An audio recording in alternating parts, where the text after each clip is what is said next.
Hello everyone. आज मैं और मेरे दोस्त रवि हम लोग आपके सामने हैं with something that has been going on in our mind for a long time. बहुत दिनों से हम इस बारे में बात कर रहे थे। बहुत चर्चाएं होती हैं इन टॉपिक्स पर। बहुत से कॉमन लोग हैं जिनके बहुत सारी कॉमन थॉट्स होती हैं, बट मोर और लेस या तो उस पर बात करते हैं, ग्रुप्स में करते हैं, पर्सनल में करते हैं, but just like a normal conversation जो कहीं भी होता है, वहाँ पर इसके बारे में बातें बहुत होती हैं, बट जो कॉन्टेक्स्ट है उन चीज़ों का, जो उनकी एक्चुअल थॉट प्रोसेस है, which may be very good, right Ravi, but लोगों तक नहीं पहुँचता है। So through our channel which is TIF talk show, the Indian factographer talk show, हम उन सारे टॉपिक्स पे जाएंगे, एक्सप्लोर करेंगे very common topics with very common people throughout a journey. That's the intent. हम लोगों ने यही सोचा है। With that in mind we are here and we would like to welcome all of you. आप सबों का स्वागत है हमारे first ever episode of TIF talk show में। मैं रोहित और मेरे साथ है मेरा नाम रवि शेखर गुनार्क। और जैसा कि रोहित ने आपको बताया कि इस टॉक शो में हम लोग स्पेशली महाभारत में जितने भी चरित्र हैं, कैरेक्टर्स हैं, उनको हम बारीकी से विश्लेषण करेंगे और उनके डिटेल्स में थोड़ा एक्सप्लोर करेंगे। और जैसा कि इन्होंने बताया फर्स्ट एपिसोड है, so will try our best to bring a best content for you. So without wasting any time, let's roll it, Rohit. No, I mean, in a way, I mean, and you guys see, right? There is a book kept in the middle. In the middle, yeah. Right. So this is मेरी और रवि की पहली किताब है ये. Yeah. So Hastinapur is the title of the Jay Sanghita trilogy. Second book is Khandoprast, which is coming out soon. And जैसे रवि भी कह रहे हैं, right? हमारी कोशिश ये रहेगी कि हम सिर्फ महाभारत पे ना रहें, but very common topics, right, among masses. Yeah, any topic which influence in our day-to-day life, starting from our personal life, from family life to corporate life, and we'll explore it, we'll discuss it, and like that. And it is going to be a normal talk show. Yeah, like जैसे हम लोग बैठे हुए हैं, बात कर रहे हैं. And आज किताब है, हो सकता है कल को कोई आदमी बीच में बैठा हो, कोई आदमी और इंसान. जैसा कि हम अपने बारे में बता दें कि हम एक दूसरे को आई थिंक 17 साल, राइट, 17 से ऊपर हो गया. 17 years, yeah. We met first time in 2007, the first day in JNU, which is Jawaharlal Nehru University. Right now, I mean, I think known for wrong reasons, but that university has a lot more than what meets the eye. in a way wrong, in a way say like it's actually a narrative, I mean, perception, or you can say we'll discuss that also, like from our point of view. And we met there the first time, first day actually, and we did our graduation, and then he left, and I continue with my master degree. And for past मैं निकल लिया था भाई 3 साल में, मेरे से उससे ज़्यादा नहीं हो पा रहा था. और अभी फ़िलहाल हम कॉर्पोरेट में काम करते हैं. He is working in Thomson Reuters. I am working as a direct tax researcher. And last year we planned actually to write a book for a very long time. We wanted to write something, but हमारी बातें बहुत दिन से चल रही है, मतलब किसी भी टॉपिक पे रैंडम, बिकॉज हम जैसी जगह से आते हैं वहाँ पे डिस्कशन को बहुत प्रमोट किया जाता है, राइट. तो हम लोग की बातें बहुत दिनों से होती थी, if you agree, right. But हमेशा ये थॉट भी था कि ये कर सकते हैं, नहीं कर सकते हैं, कहानी है, नहीं है, क्या लिखें, क्या नहीं लिखें. होते होते आई थिंक लास्ट ईयर हम लोग ऐसे ही एक शाम बैठे हुए थे, and I think we were reading something. I was reading a book. Yeah, book based on Mahabharata. Right? Yeah. So that's where the thought came कि ठीक है, एक बारी करके देखते हैं, कोशिश करते हैं. So we started writing the book. That's how the journey began. फिर वहाँ से अभी हम इस जगह पे हैं जहाँ पे हमारी फर्स्ट बुक आ चुकी है. It is live on Amazon. Second is about to come this month itself. Soon. I mean, like soon it will going to be released, and the name is Khandoprast. So, okay. So, one more thing before we go any further, right? So, for the next few episodes, अगले जो कुछ episode आएंगे उसमें आप ये देखिएगा कि जो फॉर्मेट रहने वाला है, let's talk about the format as well, right? Since this is the first episode of this channel, the format is going to be जहाँ पे हम लोग बात करेंगे अलग अलग मे बी कैरेक्टर पर्सपेक्टिव से इन द स्टोरी। हम लोग महाभारत जानते हैं, बट जो जिसका असली नाम जय है, जय, right, that's why our book is also called जय संहिता ट्रायोलॉजी, राइट। सो जय है एक्चुअली नाम। बहुत सारे अलग अलग कैरेक्टर्स हैं जिनका बहुत अलग पर्सपेक्टिव है लाइफ को लेके, उनके एक्शंस को लेके।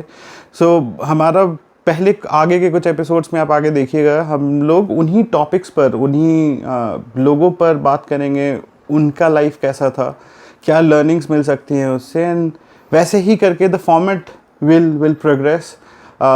So yeah, I mean, the way I would see it and the way I think we have discussed about it is that it is going to be a normal talk show. तो आप सुन सकते हैं, देख सकते हैं। The idea was कि इस कहानी को नहीं पढ़ने वाले भी इन कैरेक्टर्स के बारे में वो जाने जो आम जनता बात नहीं करती है। तो उसी कोशिश के थ्रू आज हम लोग ऐसे ही एक बहुत ही इम्पॉर्टेंट कैरेक्टर पे बात करेंगे जो मिसअंडरस्टूड भी हैं, मिसकंस्ट्रक्टेड भी हैं, बट उनके लाइफ के कुछ ऐसे एक्शंस भी हैं जिस पे there needs to be a discussion, I would say. Yeah, right? definitely. So if you would like to introduce. But before going to that area, I wanted to ask you that I'm like, why we named Jai Sanhita? Because that's the original name, right?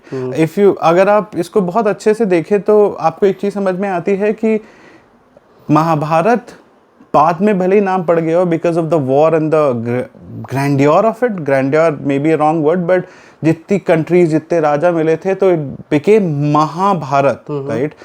जय इसलिए क्योंकि मुझे ऐसा लगता है, जो हम लोगों ने पढ़ने के दौरान भी बात की थी, कि पूरी कहानी जो है महाभारत और जय की is about multiple winnings of multiple people at multiple times. अगर मान लीजिए फॉर एग्जाम्पल जो हमारा फर्स्ट कैरेक्टर है, let's introduce him as well. So we are going to talk about Devavrata, who eventually जो बाद में जाके भीष्म बने, राइट। उनकी लाइफ में देखिए, उनकी पहली जीत थी उनके अपने इच्छाओं पर, जी, राइट। वैसे ही आप किसी और भी कैरेक्टर, अर्जुन को लीजिए, अर्जुन वॉज परसिस्टेंट, वो बहुत फोकस थे अपने काम में, राइट। सो उनका अपने जो चंचल मन होता है एक युवा अवस्था में, उसके अलावा उनका फोकस इस पे था कि उनको कैसे बेस्ट बनना है। So that was his winning over his you know childish mind, I would say, not childish in a way, but वो दिमाग जो कि बच्चे का एक रहता है कि भाई मुझे ये भी करना है, ये भी करना है, ये भी करना है। He was very focus, right. वहाँ से फिर आप आगे चलेगा तो through out the story, right, it is about smaller wins, bigger wins, then smaller wins, then again smaller wins, right? नहीं तो एक राजा की मतलब एक आप अगर आप ऐसे भी देखो, दुर्योधन का भी एक सर्टेन टाइम में जीत रहा है, वो एक सर्टेन टाइम आया जहाँ पे वो लाक्षागृह का प्रसंग एक हमारे पास आता है, और इसके अलावा नेगेटिव वे, यस, बट अगर win can be positive and as well negative. अगर आप दुर्योधन को ही देखें तो दुर्योधन का एक सबसे एक जो अच्छी चीज दिखी है वो ये है कि विदाउट हेजिटेशन वो एक अपने दोस्त को, अननोन को, राइट, अपना दोस्त बना के एक राज्य दे देता है, so that he becomes equal, right. So that was his win over inequality, मतलब आप इस तरह से देख सकते हैं, राइट। सो बेसिकली जय संहिता का नाम हमने जैसा कि रोहित ने बताया आपको, और इसके अलावा हमने जब रिसर्च किया तो ये भी पता चला कि जो फर्स्ट पहले नाम महाभारत का जय था, और श्लोक इसमें approx, not sure about that, 8,000 से 10,000 श्लोक हुआ करते थे, और जय नाम था। अब जय महाभारत का जब पहला श्लोक भी पढ़ोगे आप तो जय मुदीरित एक वहाँ पे लिखा हुआ है, तो जय, तो वहाँ से हमने जय पिक किया, और इवेंचुअली फिर लेटर ऑन महाभारत में बहुत सारे श्लोक ऐड होते गए विद डिफरेंट टाइम फ्रेम और लाइक दैट। और अभी करंट जो हम महाभारत हमारे पास है वो उसमें लगभग 1 लाख के करीब श्लोक है, तो इट ऑल्सो बिकम ह्यूज, और that's why called Mahabharat actually. हाँ, वो भी जीतती, दैट्स कॉल्ड महाभारत नाउअडेज। और also Mahabharat is like a 5th Veda, मतलब वेद व्यास ने इसको 5वें वेद के अनुसार भी लिखा है, 5वां वेद कहा जाता है। तो काफ़ी इंटरेस्टिंग है ये। हमने while writing the book we really loved it, and काफ़ी कुछ हमें सीखने को मिला। और that's why we plan to bring this talk show in front of you, so that whatever we learned और जो भी हमने सीखा है आपस में वो आपके सामने लाएं। और टू बी वेरी ऑनेस्ट, अभी आप देख सकते हैं कि रवि के चश्मे पर फॉग जीत रहा है। जय हो रही है उसकी। एनीवे, सो तो फिर भीष्म के बारे में डिस्कस करेंगे। देवव्रत हमारा पहला पात्र जो सबसे लंबे समय तक रहा है पूरी कहानी में। बिल्कुल। अब रहा है तो ये मत समझिए वी आर डिसरिस्पेक्टिंग हिम, रहे हैं, रहा है, पात्र है तो रहा है, राइट। तो एज ए कैरेक्टर या रहे हैं। और फर्स्ट कैरेक्टर भी जो इंट्रोड्यूस हो रहे हैं, इंट्रोड्यूस हमने किया है वो देवव्रत ही। हमारा पहला चैप्टर का नाम भी देवव्रत है जय संहिता में। तो देवव्रत की कहानी शुरू होती है। थोड़ा सा बैकग्राउंड भी बताइएगा, बताना। एनीवे, तो देवव्रत की कहानी शुरू हो रही है। तुम तो एनीवे, सो 17 साल ब्रो। ओके, सो देवव्रत की कहानी शुरू हो रही है। आपको एक प्रतीप राजा होते हैं, उनके 3 पुत्र हैं, बहलिक, शांतनु और देवअपी। और बहलिक और शांतनु ही आगे कंटिन्यू किए हैं अपने राजा एम्पायर को। प्रतीप हैं, I think just a second, let me refer back actually, या समटाइम यू इट, या देवअपी जो हैं वो समहाउ किसी कारणवश वो जंगल में चले गए टू ऋषि वगैरह बनने के लिए। तो ये 2 लोग अपना राजा बने। तो हस्तिनापुर के राजा शांतनु बने और काफ़ी प्रतापी राजा थे। He was loved among his peoples and he was very righteous, धर्मपरायण थे और काफ़ी अपने राज को काफ़ी फैलाया भी उन्होंने। और काफ़ी सुखपूर्वक राज चल रहा था। और एक दिन, चूँकि उन्हें आखेट का भी शौक था, which is hunting, so one day he was आखेट, हाँ, hunting, correct. One day he was just went near the river Ganga, और वहाँ उन्होंने एक अप्रतिम सुंदरी को देखा, अलौकिक सुंदरी जिसको कह सकते हैं। और उनको देख के वो he was mesmerised and he went near to that lady and ask him that। हाँ, मतलब यहाँ से काम करते हैं आप। फिलहाल रवि, तुम अपना चश्मा साफ कर लो, मैं उतार ही देता हूँ यार। ओके, सो हाँ, मतलब कहानी इसी तरह से आगे बढ़ती है। शांतनु काफ़ी अच्छे से थे अपने राज्य में, बहुत लाइक उन्होंने अपने टाइम पर जो उनका साम्राज्य था हस्तिनापुर, राइट, उसको बहुत फेमस भी कर दिया था, बहुत सारी लड़ाइयाँ जीती थी, loved by everyone, जो कि जिसका वर्णन मिलता है हम लोगों को ओरिजिनल पुस्तक में भी, राइट। तो वहाँ से फिर वो एक दिन वही आखेट हंटिंग, राइट, उस पर थे, उनको सामने देवी गंगा दिखती हैं। देवी गंगा, हाँ जी, राइट। देवी गंगा को देख के उनको बड़ा मतलब लगता है कि भाई यहाँ पे इस जंगल में पहले तो इतनी सुंदर स्त्री क्या कर रही हैं। तो वो जाते हैं उनके पास पूछने के लिए कि देवी आप कौन हैं, राइट, और इस जंगल में क्या कर रही हैं। He was anyways mesmerised by the beauty, right. तो फिर देवी गंगा उनको जवाब देती हैं कि मैं देव नदी गंगा हूँ, और मैं यूं ही, मुझे वरदान है कि मैं विचरती रह सकती हूँ समूचे भारतवर्ष में। जी जी।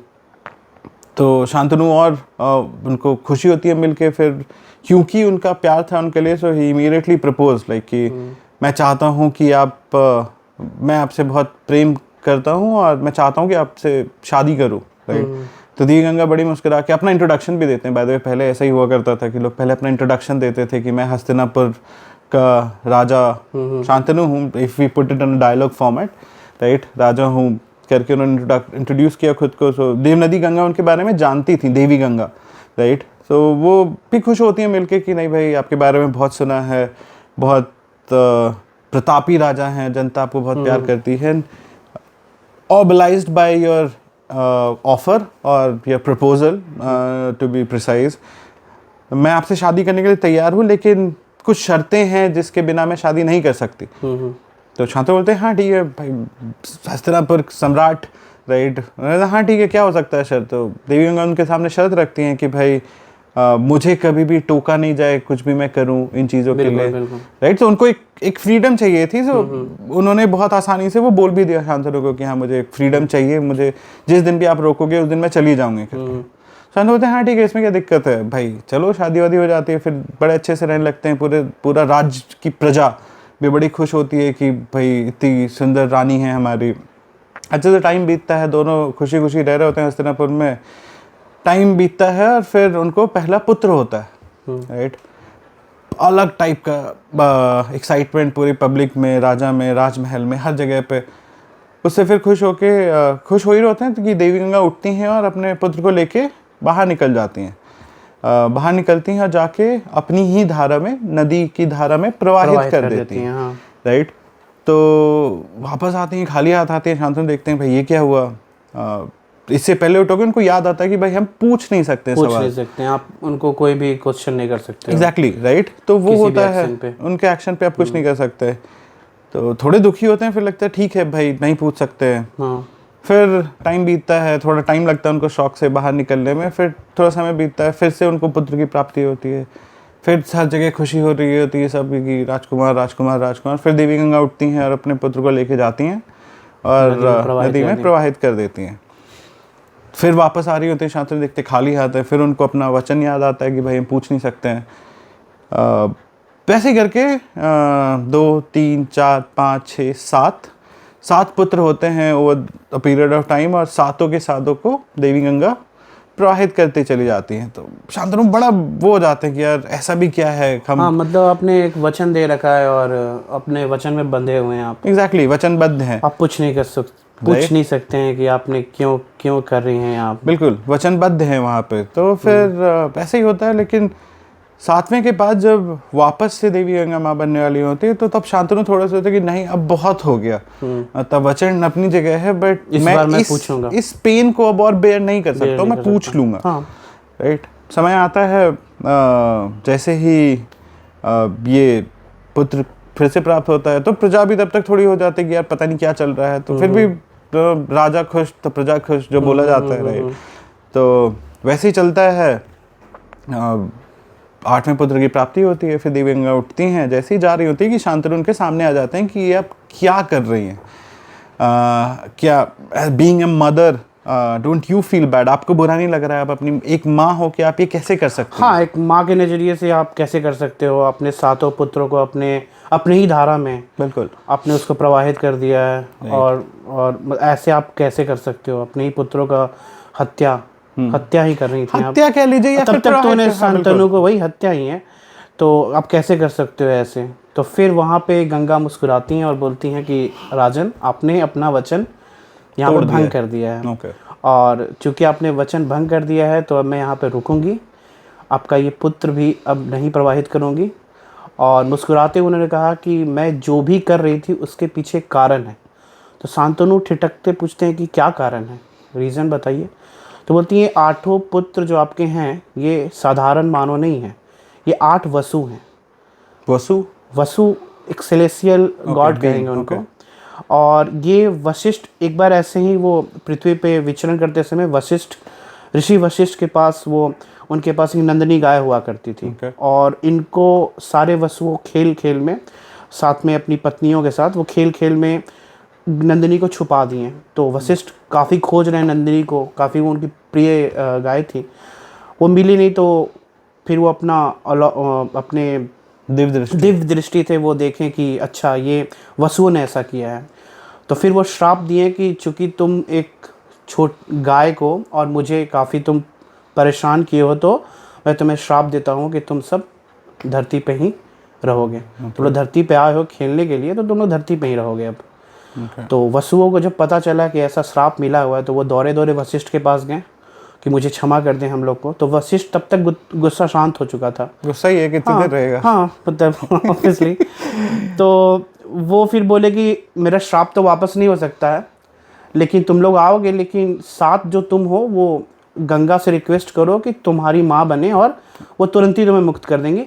परंतु एक वसु जो है जिसने सारा षड्यंत्र किया है, ये सारा मतलब प्लान किया, एग्जीक्यूट करवाया, वो था प्रभास करके।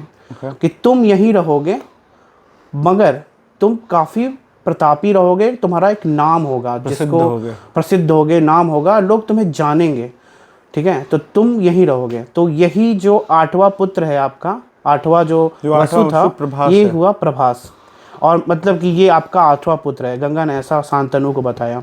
तो शांतनु काफ़ी खुश हुए कि अच्छा, इतने प्रतापी मतलब वसु हमारे पुत्र बन के आए हैं। फिर गंगा बोली कि एक अभी मैं इसको लेके जा रही हूँ, बट समय आएगा जब मैं इसको वापस आपको दूंगी। अभी इसका जो एजुकेशन है ये और स्किल्स जो है आपको तो मैं इनिशियल अपब्रिंगिंग बाय मदर, हाँ, वो मैं करूँगी खुद से ही, और मैं आपको वापस लौटा दूंगी। तो शांतनु वहाँ से वो गंगा और उनका प्रभा वो लेके चले गए, ठीक है। प्रभास नहीं बोलेंगे अभी यहाँ वसु जो वहाँ उनके पुत्र को लेके वो चली गई, और ये वापस वहाँ से रिटर्न किए अपने राज्य में। तो काफ़ी उदास थे, काफ़ी मतलब उदास की मेरे ख्याल से उसमें यहाँ पे एक जगह इस बात की चर्चा भी है कि क्योंकि बहुत प्रेम करते थे वो देवी गंगा से पत्नी की तरह से, तो काफी दुखी हो गए थे। उनका जो सबसे फेवरेट काम था खेत पे जाना, उन्होंने वो भी बंद कर दिया। हाँ, मतलब एक वो जाते थे शिकार वगैरह करने पे, वो उन्होंने बंद कर दिया, और काफी क्लोज मतलब हो गए, मतलब काफी कन्फाइंड स्पेस में चले गए, किसी से ना बात करना, ना राज्य में मन लगना, मतलब काफी लंबे समय तक वो चला, और 12-13 साल ऐसे ही गुजर गए, मगर राज्य वगैरह चल रहा है। और ऐसे ही 12 से 13 साल के बाद वो फिर एक दिन वापस गंगा के, चूंकि वो गंगा को बहुत मिस करते थे, तो एवरी मॉर्निंग इवनिंग वो वॉक पे जाते थे, गंगा को देखते थे, उनकी धाराओं को देखते थे। वहाँ पे उन्हें वो थोड़ा फील होता था कि शांति, सुकून, प्यार जो भी है। तो वहाँ पे एक दिन वैसे ही शाम के समय घूम रहे थे, और उन्होंने देखा कि एक बच्चा, नदी की धारा रुकी हुई है बेसिकली, कि गंगा नदी जो रुकी हुई है, और तूने देखा कि नदी आज बह नहीं रही है, क्यों नहीं बह रही? तो वो जब पास कौन रोक सकता है भाई? जब वो पास गए तो देखे कि एक बाण तीर से उसकी एक धारा रुकी गई, बांध बेसिकली बनी हुई है, और एक डैम टाइप का बना हुआ है, अब पूरी की पूरी धारा रुकी हुई है वो तीर से, और वहाँ पे एक बच्चा खड़ा है, वो तीर वो चलाया जा रहा है। तो पहले तो स्किल पे बड़ा लगा कि यार इतना छोटा बच्चा और इतना स्किल। फिर वो उसके पास गए और पूछे कि तुम कौन हो भाई? तो वहाँ पे हमने किताब में भी लिखा है कि मैं शांतनु पुत्र देवव्रत हूँ। तो फर्स्ट टाइम एक फादर और सन का इंट्रोडक्शन हो रहा है, वो भी शांतनु पुत्र देवव्रत, ये तो मेरा ही पुत्र है। देवी तो मेरा तो कमाल का खुशी होगा, मतलब जिस बच्चे को आप देखे नहीं है बहुत सालों से, सडनली आपको दिख रहा है, वो भी ऐसा दिख रहा है, इतना वीर है वो कि उस गंगा को जिनको देवताओं ने ये आशीर्वाद दिया हुआ कि भाई फ्री फ्लोइंग, कहीं भी विचरण करने वाली नदी जिनका कोई रोक नहीं सकता है, उसको रोक के तीर से वो भी एक बांध बना दिया है, right? So amazing feeling must be. और फिर वो उस पल के बाद उनकी नज़र आसपास गई कि अगर मेरा बेटा यहाँ पे है तो माँ भी होगी, और जैसा कि हुआ, उन्होंने देखा कि गंगा आ रही उनके पास चलती हुई, तो वो खुशी और भी थी। गंगा आई और बोली कि राजन, मिलिए अपने पुत्र से, ये आपका पुत्र है देवव्रत, और काफ़ी खुशी हुई। फिर हाँ, वहाँ से फिर वैसे जिस तरह से कहानी भी आगे बढ़ती है, राइट, वहाँ पे देख के ऑफकोर्स खुश होते हैं। मेरे ख्याल से गंगा, देवी गंगा से पूछते भी हैं, देवी गंगा बताती है कि भाई शिक्षा इनका दिया, बिल्कुल आपका पुत्र है ये, इसकी अस्त्रों की शिक्षा खुद परशुराम जी ने की है। जी। और शास्त्रों के ऋषि वशिष्ठ ने इनकी शास्त्रों की शिक्षा दी है, राइट। तो फिर मतलब of course being a father he was very happy, right, बहुत खुश होते हैं फिर।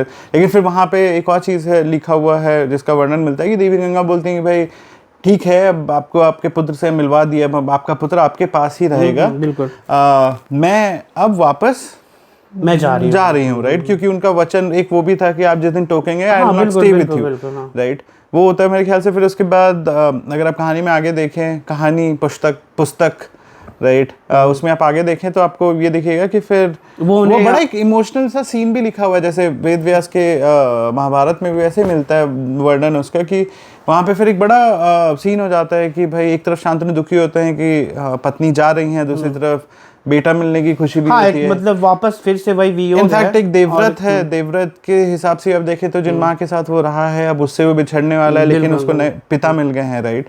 फिर जाते जाते देवी गंगा फिर देवव्रत को वस्त्र वगैरह भी दे, श्वेत वस्त्र जिनका वर्णन मिलता है पूरे जो कभी महाभारत मैला ना में होगा, और देवव्रत के साथ। देवव्रत की पहचान भी बन गई, मतलब एक श्वेत वस्त्र विदाउट, जो गंदा नहीं गंदा ही ना हो हो सकता सकता, है, बिल्कुल ठीक है, राइट। वो मतलब तो उनको उनकी वो पहचान देती बनी हैं हुआ। उस ये कह के फिर देवी गंगा अपनी धारा में फिर ही वो गायब, उनका ध्यान शांतनु देवव्रत को लेके अपने राज्य आए और राज्य में प्रजा काफ़ी खुश हुई। और यहाँ पे एक बड़ा इंटरेस्टिंग चीज़ था जो हमने अपनी रिसर्च के टाइम पे भी पढ़ा था जब हम ये किताब लिख रहे थे कि उस टाइम पे अगर आप देखें तो जब वो वापस लेके आते हैं देवव्रत को हस्तिनापुर में, तो being a king right, he had all the rights to declare him as a Yuvraj, right.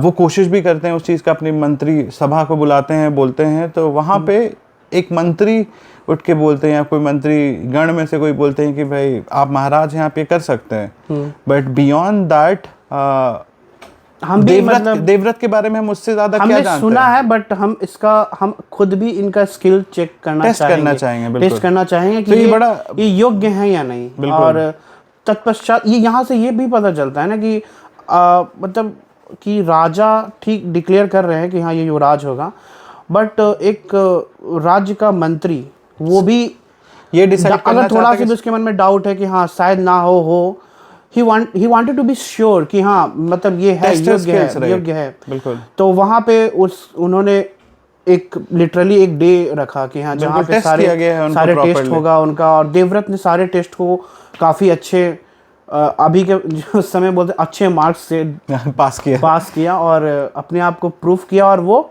वहाँ पे युवराज चले गए। फिर शांतनु के जीवन में खुशियाँ लौट आई, तो वो भी खुश, और थोड़ा उसके बाद फिर और भी उनको, क्योंकि देवव्रत भी नए थे, उस माहौल में रहे नहीं थे, तो उनको भी टाइम लगा थोड़ा पिकअप करने में, थोड़ा सा समय लगा, बट धीरे धीरे उन्होंने अपने पिता के सारे दायित्वों को अपने कंधों पे लिया, और पिता भी वो डालते रहे, और ही वर्ष की हाँ स्किल्ड है और सीख रहा है, तो धीरे धीरे शांतनु का भी नॉर्मल लाइफ की और वापस आना आखेट में जाने लगे थे। तो वहीं पे फिर हमारे कहानी का हाँ नेक्स्ट चैप्टर हमारा खुल रहा है, अगला चैप्टर में तो एक उनके लाइफ का चैप्टर खुला शांतनु का, राइट, कि वो एक जा रहे थे वापस आखेट में, और शाम का समय था, और उन्हें ऐसी एक खुशबू आई, उनके सुगंध खुशबू, और काफी मतलब अलौकिक था चले गए, और मतलब उसकी तरफ वो ड्रैग होते चले गए कि कहाँ से आ रहा है, बिल्कुल, इसका स्रोत क्या है। और वो जब गए तो उन्होंने देखा कि एक अंधेरे में, और मतलब थोड़ा सा अंधेरा, और you can say at the time of dusk actually a lady was there, तो वो वहाँ गए और पूछे कि शाम का समय था, राइट? हाँ शाम का ही समय था, ओके। तो वो वहाँ गए तो देखे वहाँ पे एक लेडी हैं, और वो पूछे कि आप कौन? उन्हीं से ये खुशबू सुगंध आ रही है, तो आप कौन हैं? तो मैं सत्यवती हूँ। तो फिर वापस से उनका प्रेम जगा, ठीक है, जो काफ़ी सालों से बंद सा था, नहीं मतलब एक करेक्ट, मतलब वहाँ पे उनको देख के उनको वापस लगा कि भाई there is more to life, या basically there is another chance in life. Correct, तो बड़े खुश हो जाते हैं मेरे ख्याल से वहाँ पे इंट्रोड्यूस सेम। जो मुझे एक चीज़ बड़ी अच्छी लगी है पूरे की पूरी पुस्तक में, अगर आप देखें तो जहाँ पे भी इस तरह से चाहे राजा हो या कोई भी हो, सो उन्होंने खुद को पहले इंट्रोड्यूस किया है, राइट, कि मैं ये हूँ, और अपने इमोशन को दबाया नहीं है। शांतनु पार्टिकुलरली उन्होंने अपने इमोशन को कभी नहीं दबाया, जैसे कि गंगा के समय भी, या कोई वो गलत काम कर रही हैं उनके नज़रों में तो वो जाके कन्फ्रंट किए, वचन लिए हैं ठीक है, लेकिन उस वचन को भूल गए। दैट्स वाई वो प्रभास बचे, मतलब कि वो देवव्रत बचे, अदरवाइज वो भी गंगा नदी में बह सकते थे, मगर उन्होंने रोका। मेरे ख्याल से फिर वही सत्यवती के साथ भी होता है कि शांतनु जाके बोलते हैं कि हाँ, अपने इमोशन को वो लिटरली वो वहाँ बताएं कि हाँ मैं आपको देखा और मैं आपसे प्रेम करता हूँ, मतलब करने लग गया हूँ, शादी करना। तो वो मेरे ख्याल से सत्यवती का वही था कि भाई ठीक है, of course Hastinapur was a known kingdom, right. Proposal आ रहा है शांतनु की तरफ से, राजा की तरफ से, बट अगेन सत्यवती का ये था कि मैं अपने पिता के बिना नहीं आपको आज्ञा के वचन दे बिना, सकती हूँ कि पिता की आज्ञा मैं के शादी बिना। करूँगी, आपको मेरे पिता से पूछना पड़ेगा। तो वो वहाँ पे गए तो पिता दास राज थे, Okay. दास राज के पास गए और उन्होंने बोला कि मैं आपकी पुत्री से शादी करना चाहता हूँ।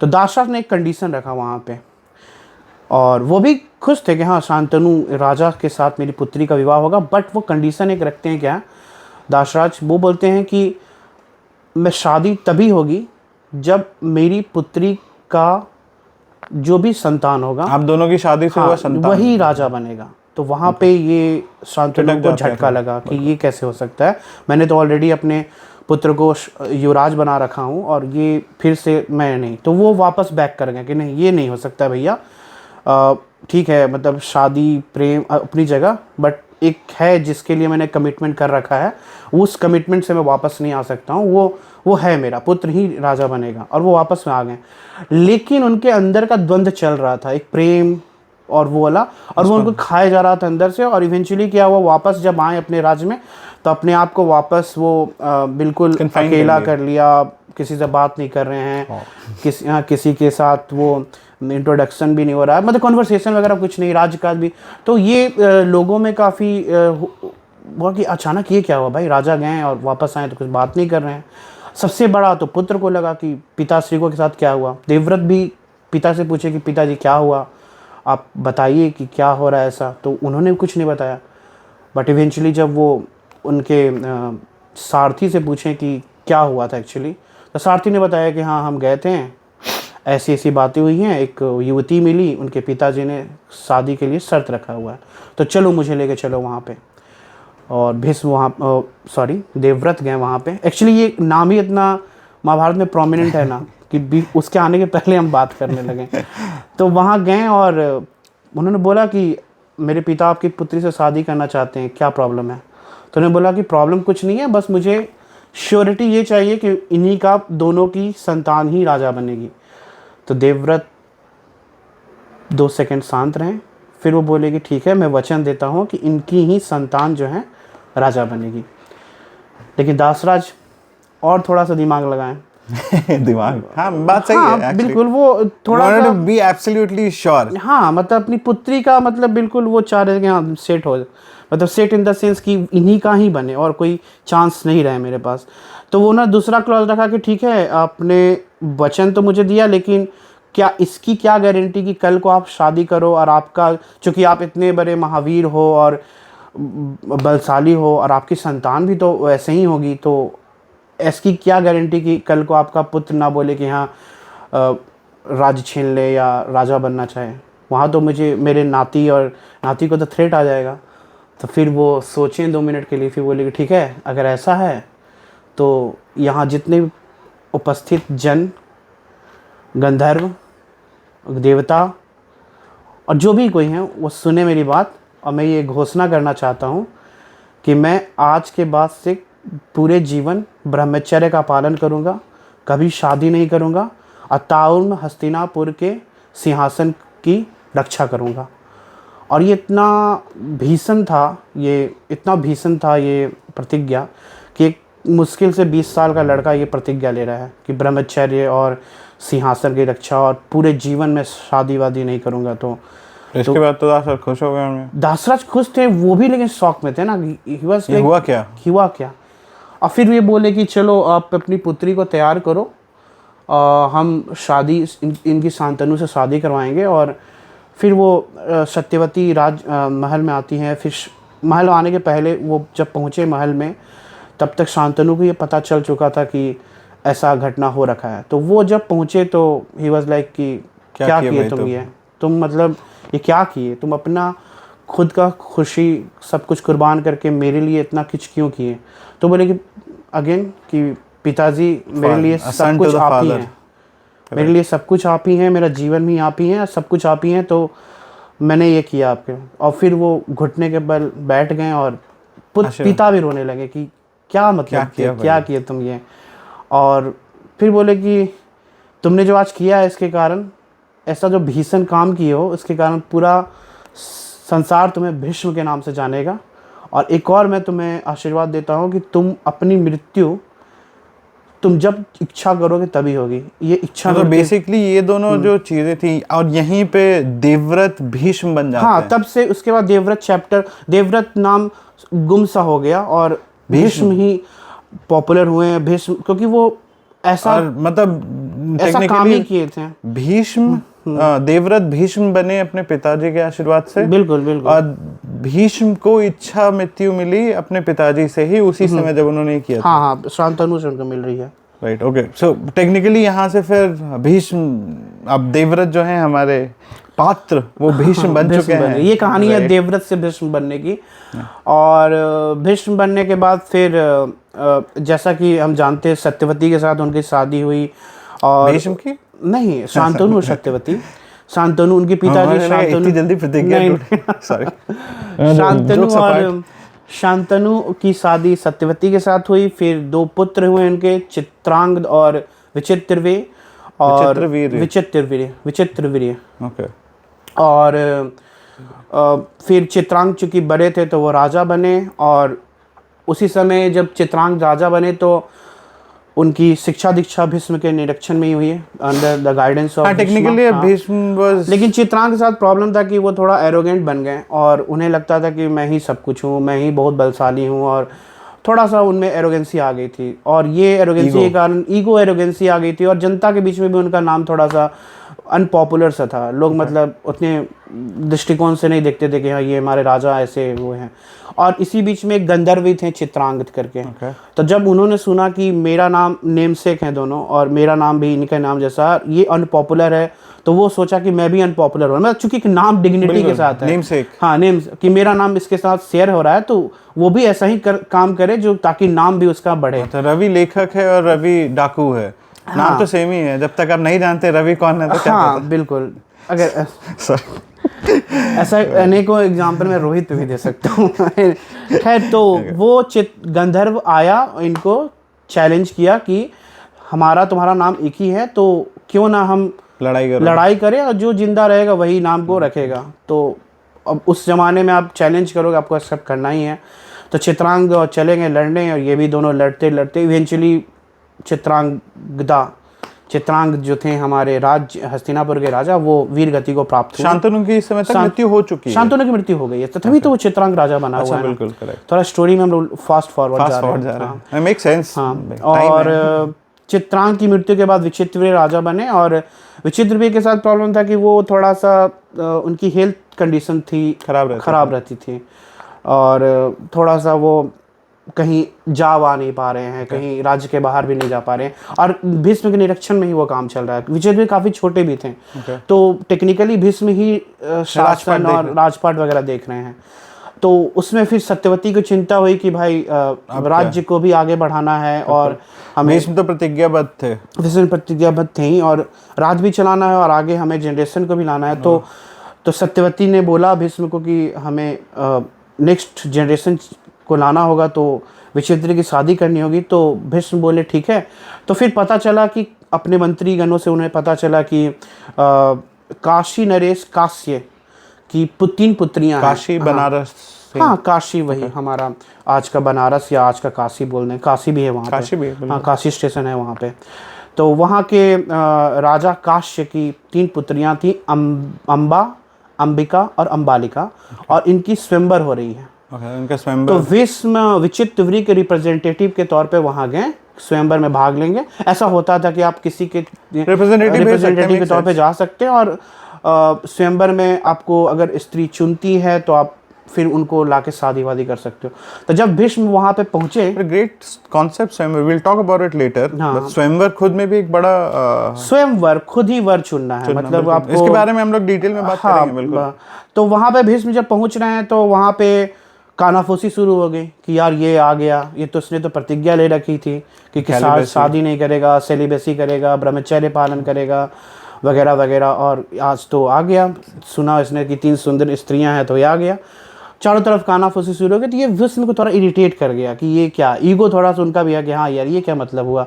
अब वैसे भी वो फादर के सहमति से आए हुए थे, उन्होंने काश्य को बता रखा था कि मैं विचित्रवीर्य के रिप्रेजेंटेटिव के तौर पे आया हूँ। बट ये कानाफूसी शुरू हुई तो भीष्म से रहा नहीं गया, उन्होंने चैलेंज कर दिया कि मैं ये तीनों स्त्रियों को लेके जा रहा हूँ हस्तिनापुर, किसी को ऑब्जेक्शन है वो मेरे से लड़ ले, अदरवाइज ये और जा आ रही देखे है। जरा किसमें कितना है दम। हाँ आओ देखिए जरा किसमें कितना दम। और राजाओं ने भी अपना कमर कस लिया कि चलो भाई अब फाइट करते हैं, बट भीष्म के सामने कौन आई थिंक ठहरेगा। That was the first war ever, जो पहला our book, युद्ध हाँ। जो भीष्म भी लड़े हैं, मतलब टेक्निकली अगर आप देखें प्रॉपर, हाँ टेक्निकली प्रॉपर पहला वॉर जो है भीष्म का यही और है। वहां पे भीष्म का स्किल एकदम नेक्स्ट लेवल, मतलब दिखता है लोगों को। रथ घूम रही है और वो तीर मार रहे हैं चारों डायरेक्शन गोलाकार, और कोई टिक नहीं पा रहा है। Visual delight. हाँ विजुअल डिलाइट की मतलब सारे लोग मतलब त्राहिमाम मचा हुआ है, भाग रहे हैं लिटरली सारे लोग।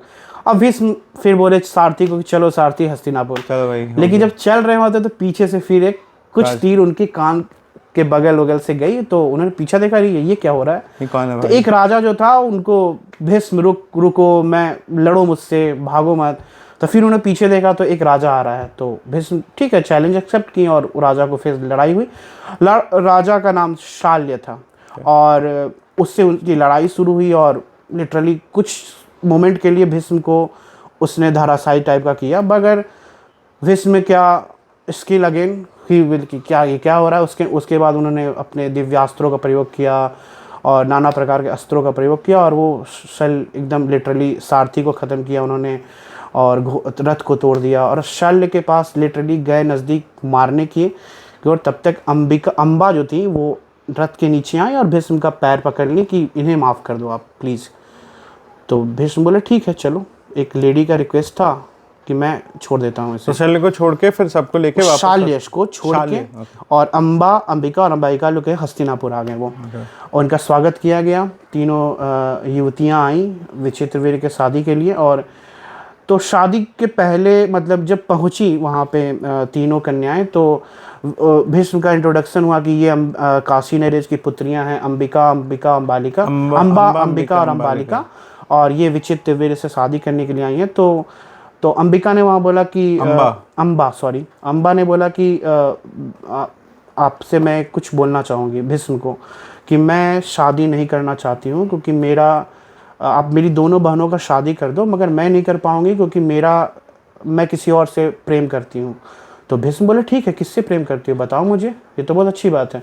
तो जो राजा से आपके लास्ट में लड़ाई हुई थी और जिसके लिए मैंने आपसे रिक्वेस्ट किया था कि आप उसका जीवन दान मैंने मांगा था, उसी से मैं प्रेम करती हूँ, शाल्य से। तो मेरा टेक्निकली यहाँ पे ये होता है कि विचित्रवीर्य से शादी करने के जस्ट पहले अम्बा बताती हैं कि हम उससे प्रेम करते हैं, मतलब मैं अम्बा इससे प्रेम करती हूँ, तो आप बाकी दोनों बहनों का कराइए, बट हम शादी नहीं कर सकते। हाँ मैं किसी और से करती हूँ। तो भीष्म मेरे ख्याल से इसमें है भी कि फिर काफी मतलब उनको रिस्पेक्ट के साथ उन्होंने वापस उसको शाल्य के पास भेजा। अम्बा भी गई शाल्य के पास, मगर शाल्य के पास जब वो पहुंची तो शाल्य वाज शॉक्ड कि तुम यहाँ क्या कर रही हो। तो मुझे भीष्म ने भेजा है तुमसे शादी, खुशी से कि मुझे भीष्म ने बोला कि तुम जाओ और शाल्य से शादी कर लो, मगर शाल्य कि मुझे भीष्म ने हराया है युद्ध में और मैं तुम्हें अब रिक्वेस्ट मैं तुम्हें वरण नहीं कर सकता हूँ कि तुम चली जाओ, तुमको भीष्म ने जीता है और मैं हारा हुआ हूँ, तो मैं नहीं कर सकता हूँ तुमसे शादी, धर्म के अगेंस्ट है कि तुम भीष्म को ही बिलोंग करती हो, मेरे को नहीं करती हो बिलोंग। फिर वहाँ से उनका दिल टूटा अम्बा का और वापस भीष्म के पास आई कि मुझे शाल्य ने ऐसा बोला है कि अब मुझे शादी करनी है। तो विचित्रवीर्य ने मना कर दिया कि मैं नहीं करूंगा क्योंकि तुमने पहले मना किया था, किसी और से प्रेम करती हैं तो आपसे मैं नहीं कर सकता हूँ। तो भीष्म फिर अम्बा ने बोला भीष्म कि तुम कर लो। तो भीष्म बोले कि पूरा संसार मेरी प्रतिज्ञा के बारे में जानता है, मैं तो करूंगा ही नहीं शादी। तो अम्बा बोली कि मतलब टेक्निकली हम इसके बारे में बाद में बात करेंगे, क्योंकि यही अम्बा जो हैं जिनको अभी भीष्म ने मना कर दिया, वही बाद में आगे चल के युद्ध के समय भीष्म की मृत्यु का कारण भी। हाँ मतलब अम्बा ने उसके बाद भीष्म के बाद मना करने के बाद वो गई परशुराम के पास। उसके बारे में परशुराम भी जब सुने कि हाँ ऐसा मतलब गलत हुआ है एक महिला के साथ, स्त्री के साथ, तो वो भीष्म को भी समझाने आए, मगर भीष्म को आप बोले कि हाँ मेरा प्रतिज्ञा ऐसा है, मैं शादी नहीं कर सकता हूँ किसी से भी। और ये टेक्निकली यही पहले बोली थी कि मैं किसी और से प्रेम करता हूँ, फिर वो एक्सेप्ट नहीं किया, तो मेरी गलती नहीं है, विचित्रवीर्य भी नहीं कर रहा है, तो अब मैं कर नहीं सकता हूँ। तो बोलती तुमको करना तो पड़ेगा, परशुराम का कहना था। बस दोनों शिष्य और गुरु के बीच में लड़ाई हुई, तो वहाँ पे मेरे ख्याल से एक युद्ध भी है, युद्ध हुआ, की बट चर्चा होती है। परशुराम यही बोले अम्बा को कि इसको इच्छा मृत्यु प्राप्त है, एक तो इच्छा मृत्यु प्लस मेरा ही सिखाया हुआ है मेरा भाई। ही सिखाया हुआ है, तो मैं नहीं कर सकता हूँ कुछ। तो वहाँ पे अम्बा जो मतलब काफ़ी उदास हुई और एक अलग रास्ता वो चली गई, जंगल में चली गई, जिसके बारे में हम लोग बाद में डिस्कस कर सकते हैं। मेरे ख्याल से कि इसके कहाँ बाद गई, क्या हुआ ही उनके बारे पूरा में। अंबिका और अंबालिका की शादी हो जाती है विचित्रवीर हाँ, से। विचित्रवीर से अंबिका और अंबालिका की शादी होती है, और यहीं फिर आगे कहानी में जाके इन्हीं से विचित्रवीर की मृत्यु हो गई है फिर उसके हाँ, बाद, विचित्रवीर मर जाते शादी के हैं। बाद ही। तो अंबिका अंबालिका को कोई पुत्र नहीं होता है, तो फिर सत्यवती ने फिर वापस भीष्म को रिक्वेस्ट किया कि अब तो इनका भी पुत्र नहीं हुआ, तो तुम शादी कर लो। तो भीष्म अगेन कि मैं नहीं कर सकता हूँ। तब सत्यवती एक नए कैरेक्टर को इंट्रोड्यूस करती हैं कि मेरा एक पुत्र है जिसका नाम, जिन्होंने किताब भी लिखा है महाभारत का, कृष्ण द्वैपायन व्यास को इंट्रोडक्शन हुआ कि ये मेरा ही पुत्र है। जब मैं पहले अपने पिता के घर में रहती थी तो पराशर ऋषि से मुझे एक पुत्र की प्राप्ति हुई थी, जो कृष्ण द्वैपायन व्यास है। कृष्ण चूँकि उनका रंग कृष्ण वर्ण का है, द्वैपायन क्योंकि वो द्वीप पे रहते हैं, द्वीप पे पैदा हुए थे, वहीं रह रहे थे, तो कृष्ण द्वैपायन व्यास। तो उनको बुलाओ और उनके थ्रू मैं इनको पुत्र दूंगी, ठीक है। तो विष्णु एज मदर शेड वो गए व्यास के पास, व्यास आए और उनके थ्रू उनको अंबिका से धृतराष्ट्र पुत्र हुआ, और अंबालिका से पांडु हुआ, और एक और पुत्र एक दासी से हुआ जो उसको विदुर कहते हैं हम लोग आगे जाके। Will discuss it further later बाद में आएंगे इस पे। मतलब ऐसे फिर यहाँ से फिर हो जाता है कि एक नेक्स्ट जनरेशन आ चुका है, धृतराष्ट्र, पांडु और विदुर। तो बीच में यहाँ पे फिर वो हो जाएंगे someone who is old and is guiding through the next steps of the life. He is like कि guardian of the family. He is like very respected one. सारे लोग इनको बहुत रिस्पेक्ट की नजर से देखते हैं। यहाँ से फिर आपको पूरी कहानी चलती है। यहाँ से फिर कहानी थोड़ी पेश होगी कि धृतराष्ट्र के फिर 100 पुत्र हुए हैं, पांडु के हुए हैं 5 पुत्र, विदुर महामंत्री बने हुए हैं, उनका आपस में द्वेष फिर आपस में बच्चों के बीच में लड़ाई, और उसमें फिर Bhishma was a by standard if you मतलब कभी कभी बोले तो कुछ लोग मान लिया, कहीं बोले तो नहीं माना टाइप का, but he was a by from this point. जैसे ही धृतराष्ट्र और पांडु के बाद, जब क्योंकि धृतराष्ट्र अंधे थे, पांडु पहले राजा बन गए, राइट, फिर पांडु की मृत्यु हुई, धृतराष्ट्र को राजा बनाया गया। सो भीष्म थे वहां पे, but it was a bystander, bylocker कि हाँ बस देख रहे हैं सब का। एक और चीज हमें और क्लियर पता चल रहा है कि जब धृतराष्ट्र हुए तो वो अंधे हुए, राइट। तो क्लियर मैसेज था भीष्म का कि अंधा राजा नहीं हो सकता है, बिल्कुल, ठीक है।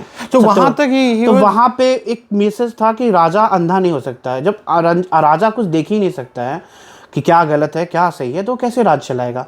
तो फिर पांडु हुए, फिर तो पांडु को इसीलिए राजा बनाया गया क्योंकि उनके बड़े भैया राजा थे, अंधे थे। ओके। और फिर पांडु की जो मतलब राजा योग्य होना चाहिए, राजा ऑब्वियसली योग्य होना चाहिए। राजा को हमेशा अपनी प्रजा को बाइस होके नहीं देखना चाहिए, अनबाइस्ड, वो बिल्कुल सबको एक समांतर देखना चाहिए उसको। इसी वजह से वो धृतराष्ट्र राजा नहीं बने हैं।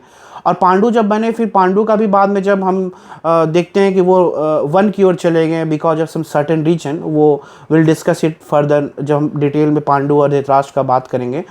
तो वहाँ पे फिर वो राजपाट, इनको कार्यकारी राजा बनाया जा रहा है। जो राजा किसी और पांडु जब तक मृत्यु नहीं हुई थी तो धृतराष्ट्र कार्यकारी राजा थे, कार्यकारी ही कंटिन्यू किए हैं वो। अच्छा, राजा कभी बने ही नहीं, हाँ, उनको कभी कोरोनेशन हुआ ही नहीं ना, उनके लिए कोई फंक्शन नहीं ऑर्गेनाइज किया गया, या उनके राज्याभिषेक नहीं हुआ है वो कार्यकारी। यहाँ से फिर ये भी हो जाता ना कि धृतराष्ट्र के 100 पुत्र पांडु, मतलब भीष्म तब तक थोड़े एक्टिव थे, कार्य राजा बने धृतराष्ट्र, फिर उनके 100 पुत्र पांडु पुत्र 5 पांडव विदुर के साथ में, बस वो बाई लुकर थे जो देख रहे थे कि क्या हो रहा है। कहीं पे असर्टिव हुए हैं, कहीं पे असर्टिव नहीं हो पाए हैं थ्रू आउट। फिर मेरे ख्याल से पूरी लाइफ फिर ऐसी ही गई है। नहीं, उनका भीष्म का एक है ना कि वो हस्तिनापुर को नहीं चाहते थे ना कि कुछ डिस्टरबेंस हो यहाँ पे। ये सिंहासन एक सुयोग के पक्ष में रहे, और कंडीशन कुछ ऐसी हुई जहाँ पे एक अंधा राजा बन रहा है, धृतराष्ट्र राजा बन रहे हैं, प्लस उनके पुत्र भी आ रहे हैं। तो आप इनिशियली देखो तो पांडु, मतलब जब युधिष्ठिर आ रहे हैं राज्य में वापस, जब पांडु वापस हस्तिनापुर आ रहे हैं जंगल से, तो सारे मतलब युधिष्ठिर से मतलब अप्रॉक्स 16-17 साल के एज के होंगे, भीम 15-14 साल के, अर्जुन 12-13 साल के होंगे, नकुल सहदेव और छोटे होंगे। तो युधिष्ठिर 16 साल तक दुर्योधन और उनके 100 भाई राज्य में अकेले रह रहे हैं और सारे फैसिलिटी को यूज कर रहे हैं वो, तो उनका थोड़ा कंट्रोल हो चुका है राज्य में। लेकिन जब वो वापस युधिष्ठिर आए तो थोड़ा जो उनका बड़ा पुत्र है धृतराष्ट्र का, दुर्योधन, वो नहीं चाह रहा शेयर करना सब कुछ, तो उसके अंदर वो ईर्ष्या आ रही है। तो वहीं और उस ईर्ष्या को वो कंट्रोल करना चाह रहे हैं। जैसे आप देखोगे कि एक इंसिडेंट हुआ था जहाँ पे भीम को उन्होंने विष दे के नदी में बहा दिया। भीम काफी 1 वीक 2 वीक के अराउंड आ ही नहीं, मतलब गायब हैं। तो वहां पे फिर भीम को ये पता, भीष्म को पता चल रहा है कि कुछ तो प्रॉब्लम चल रहा है, सॉर्ट आउट करना चाह रहे हैं। वहां पे वो बायलुकर हो गए हैं, he can not intervene directly, intervene नहीं कर सकते, but he can just stand there. क्योंकि धृतराष्ट्र को सुनना ही नहीं चाह रहे हैं ना अपने बेटों के खिलाफ या कुछ ऐसा, मतलब तो वो चाह रहे हैं कि सब कुछ एक प्रोसेस में चले, एक सब कुछ अच्छे तरीके से चले, वो हो नहीं रहा है। जो दुश्मनी और ईर्ष्या जो है काफी मतलब हद तक बहुत आगे बढ़ चुकी है। और फिर मेरे ख्याल से भीष्म का एक और चीज़ जो दिखता है पुस्तक और कहानियों में भी, कि एक तरफ तो ये था उनका, और दूसरी तरफ वो थोड़े धार्मिक भी होते चले गए हैं towards the latter part of the year. जैसे आप कृष्ण के बारे में देखेंगे तो भीष्म बहुत दिन तक तो जानते नहीं है, जब उनको पता चलता है, फिर अब आप जब आगे फिर लाइफ आगे बढ़ती है, तो जब राजसूय यज्ञ में एक भीष्म का सबसे पहले तो जब बचपन थे तो उनका वीरता दिखता है, फिर वो थोड़े वहां से आगे आते हैं तो उनकी निष्ठा दिखती है अपने पिता के प्रति और उनके राज्य के प्रति, राइट। निष्ठा दिखने के बाद एक टाइम आता है जहाँ पे वो थोड़े से एडवाइजर बन जाते हैं, जो बता रहे हैं तुम ये मत करो ये गलत है, ये मत करो ये गलत है, ये करो ये सही है। लोग सुने ना सुने, but he is there, right. He is a bystander who is telling you what you can do, what is best, right. फिर उनका लाइफ का फेज आता है जहाँ पे वो भक्त बनते हैं, राइट। जो राजसूय में जब पैर धोने की प्रथा हो रही होती है तो वहां पे उनका एक वो अग्र पूजा, जिसको अग्र पूजा, करेक्ट। तो अग्र पूजा सबसे पहले राजसूय में किसकी पूजा की? अग्र पूजा के समय जब शिशुपाल विरोध करते हैं तो वहां पे उनका भक्त दिखा है कि वो मतलब एक भीष्म का एक अलग ही मैच्योर हो रहे हैं, वो भी उनकी स्पिरिचुअलिटी को जो एक्सप्लोर, ऐसे कई बार होता है जैसे हम आपस में ही बात करते हैं कि हम स्पिरिचुअलिटी को एक्सप्लोर कर रहे होते हैं, कई धीरे धीरे वो एक आपका एज के साथ डेवलप होना शुरू होता है। तो भीष्म के साथ भी यही हो रहा है, मतलब। और फिर जैसे फिर उसके बाद आपको द्यूत कीड़ा होती है जहाँ पे उनकी विवशता दिखती है, राइट। द्यूत कीड़ा में नहीं, भीष्म का एक और जगह बहुत अच्छा प्रसंग मुझे याद आ रहा है कि जब पांडव वापस लाक्षागृह से जब बच के निकल गए और उन्होंने फिर द्रौपदी का स्वयंवर जीत लिया और द्रौपदी के साथ उनकी शादी हुई, फिर वापस जब आ रहे हैं तो भीष्म एकमात्र व्यक्ति हैं जो चाह रहे हैं कि ये शॉर्ट आउट हो जाए दोनों भाइयों के बीच में, कि चलो तुम लोग धृतराष्ट्र को बोले कि देखो बांटो, तुम जो भी हो, मैंने प्रतिज्ञा ले रखा है हस्तिनापुर की रक्षा करने का, मगर मेरे को अपना पता है कि मैं कितना कैपेबल हूँ और अभी मैं चाहूँ तो कुछ भी कर सकता हूँ, कि मैं चाहता हूँ कि ये राज्य को दोनों पीसफुल चले और इसलिए पांडवों को भी अपना हक दो और इनको भी अपना हक दो और पांडवों को आधा राज्य दो। तो वहाँ पे धृतराष्ट्र विवश होके उनको दे रहे हैं खांडवप्रस्थ, जो कि एक उजड़ा हुआ जंगल है, ठीक है। चूंकि अगेन भीष्म कुछ नहीं कर सकते हैं, अगर राजा दे रहा है उजड़ा जंगल ही तो उनको लेना पड़ा, बिल्कुल, ठीक है। तो वही बोल रहे हैं, वो दिखता है। फिर टुवर्ड्स जब हम कहानी में और आगे बढ़ते हैं तो उनकी व्यवस्था दिखती है जो द्यूत कीड़ा के समय है, जहाँ पे मूक दर्शक बन गए हैं वहाँ पे। हाँ, वहाँ पे मतलब उसके बाद फिर हम भीष्म बहुत डिसअपॉइंट किए कि मतलब आप फैमिली के सबसे एल्डर हो और वहाँ पे द्यूत कीड़ा चल रही है, चलो ठीक है, जब तक गेम चल रहा है it's okay, I don't mind. मगर जैसे ही द्रौपदी का एंट्री हो रहा है वहाँ पे द्रौपदी का दांव पे लगा है, पहले वहीं रोकना चाहिए था, मगर वो सिर्फ विदुर ने वहाँ पे विरोध किया है महाराज को बार बार कि महाराज देखिए अब रोकिए, बहुत ज़्यादा एस्केलेट हो रहा है ये, अब इसके बाद वापस हम नहीं आ सकते। वहाँ पे विवश देखिए और भीष्म चुपचाप मूक दर्शक बैठ के देख रहे हैं। और द्रौपदी जब आई हैं, जब उनको पकड़ के बाल घसीट के लाया जा रहा है तो वहाँ पे वो सभी को बोली हैं कि आप लोग बड़े हैं, कुल के सबसे बड़े हैं, तो मतलब आप लोगों ने कोई तो कुछ बोलिए, मतलब ये क्या कर रहा है, मतलब वहाँ भी भीष्म कुछ नहीं किए हैं। इन शॉर्ट वहाँ पे वो विवश हैं, राइट, क्योंकि विवशता है उनकी एक सिंहासन के प्रति एक वफादारी कह सकते हैं उसको, या सिंहासन के प्रति जवाबदेही कह सकते हैं। जो था उसके हाँ, मतलब वो प्रतिज्ञा उनको एक सिंहासन से बांध दिया ना, उत्तरदायित्व और जवाबदेही उनका सिंहासन तक ही लिमिट है। मतलब वो अब दूसरे किसी भी उत्तरदायित्व के लिए जिम्मेदार नहीं है। और यहीं से एक इंटरेस्टिंग पॉइंट आ रहा है हमारा, जो आगे हम देखेंगे कि, और फिर उसके बाद जैसे आप और आगे बढ़ते हैं, फिर युद्ध की नौबत आती है जो महाभारत होता है। शांति दूत में ही हम बात करते हैं। नहीं, शांति दूत तो फिर भी चलिए, आपको वहां पे उनका एक दिखा है कि हाँ भाई करेक्ट कर सकते हैं, कर लो। हाँ, ही ट्राइड हिज बेस्ट। आए हैं कि हाँ अब अभी भी युद्ध कृष्ण की बात सुनिए। So that's what I'm saying, कि he was a bystander। मगर वहां पे भी कोई उनकी बात नहीं सुना। मतलब एक तरह से उनको आप ऐसे नहीं देख सकते हो कि भीष्म को थोड़ी उपेक्षा हो रही थी वहां पे, खासकर वो बायस्टैंडर का वही तो होता है कि भाई आप साइड में खड़े होकर देख रहे हैं, आप ना कुछ कर सकते हैं ना कुछ ठीक कर सकते हैं, राइट। फिर जब टुवर्ड्स द एंड जाते हैं लड़ाई के समय, वहां उनका फिर शूरवीरता दिखता है। हाँ, राइट। उनको बनाया जाता है महासेनापति, प्रधान सेनापति, राइट। उनको प्रधान सेनापति बनाया जाता है कौरवों की तरफ से, और उधर का सेनापति धृष्टद्युम्न बनते हैं। और उनको एक और रिस्पॉन्सिबिलिटी दी जाती है कि युद्ध के सारे नियम भीष्म तय करेंगे। उनकी जहाँ पे उन्होंने नियम बनाया है कि सुबह सूर्योदय से सूर्यास्त तक युद्ध होगा, रथी के साथ रथी युद्ध करेंगे, महारथी के साथ महारथी करेंगे, घुड़सवार के साथ, हाथी वाले हाथी के साथ युद्ध करेंगे। प्लस जो भी चिकित्सक कर्मी हैं या जो युद्ध में पार्टिसिपेट नहीं कर रहे हैं, चाहे वो मेडिकल फैसिलिटी, मेडिकल स्टाफ हो गए, सेवक हो गए, या जो उनके आर्मर्स ढो रहे हैं, उन पे कोई अटैक नहीं करेगा। और ये सारे कुछ नियम बनाए गए थे जो डिटेल्स में हम अपनी पुस्तक में डाले हुए हैं। तो वो नियम को फॉलो भीष्म ने करवाया भी है। और literally from day 1 to day 9, day 10 actually, but 9 में इसलिए बता रहा हूँ, थोड़ा हम बात करेंगे इस पे। डे 9 तक ही उन्होंने दिखाया है कि वो क्या है।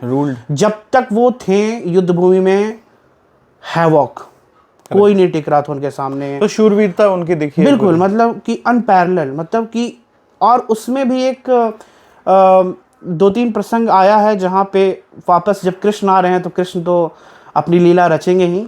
और वहाँ पे एक बहुत ही अच्छा एक प्रसंग आता है कि अर्जुन अपने पितामह पे तीर चला रहे हैं, बट एक उनके मन में एक सॉफ्ट कॉर्नर है अर्जुन को अपने पितामह को लेके कि मेरे ये ग्रैंड शायर हैं और मैं इनको उस टाइप से तो अटैक नहीं कर पा रहा हूँ, या चलना चाहते हो भी एक कई बार होता है आप मजबूर होते हो अपनी फैमिली पे, आप वो नहीं कर पाते हो। लेकिन गीता तो वहाँ पे अर्जुन जब नहीं उस ढंग से हमला नहीं कर पा रहे हैं, और युद्ध के पहले कृष्ण का हम जैसे जानते हैं कि वो बोले कि मैं युद्ध में भाग नहीं ले रहा हूँ, मैं बस एक सारथी के तौर पे भाग लूँगा, युद्ध में मैं कोई हथियार नहीं चलाऊँगा, ये मेरी प्रतिज्ञा है, ठीक है। मैं कोई भी युद्ध में पार्टिसिपेट नहीं करूँगा, मेरी ये प्रतिज्ञा है। और प्रतिज्ञा एक वर्ड यहाँ पे कृष्ण ने यूज किया है।